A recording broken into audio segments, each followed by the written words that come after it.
You've often stated that value and growth are opposite sides of the same coin.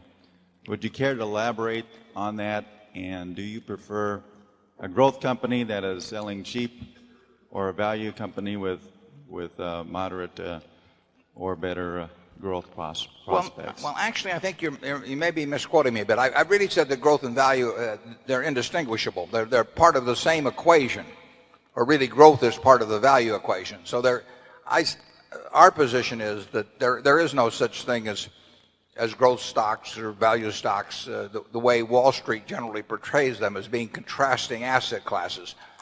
Growth usually is a chance to growth usually is a positive for value, but only when it means that by adding capital now you add more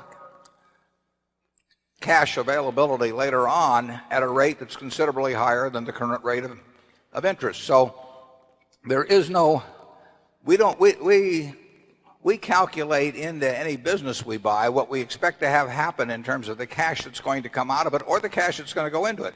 As I mentioned at Flight Safety, we're going to buy $200 million worth of simulators this year.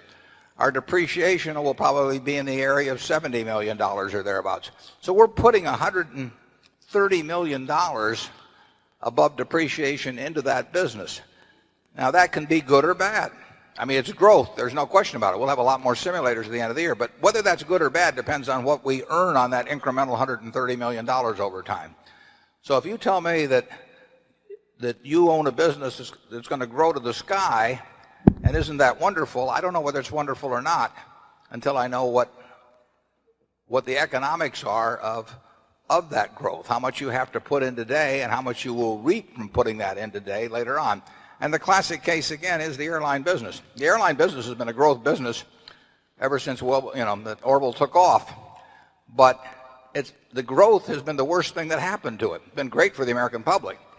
But growth has been a curse in the airline business because more and more capital has been put into the business at inadequate returns. Now, growth is wonderful at See's Candy because it requires relatively little incremental investment to sell more pounds of candy. So it's growth, and I've discussed this in some of the annual reports. Growth is a part of the equation, but anybody that tells you you ought to have your money in growth stocks or value stocks really does not understand investing. Other than that, they're terrific people. Charlie?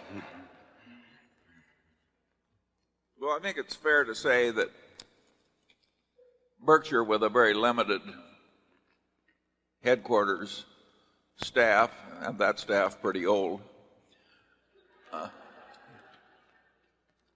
we are especially partial to laying out large sums of money under circumstances where we won't have to be smart again.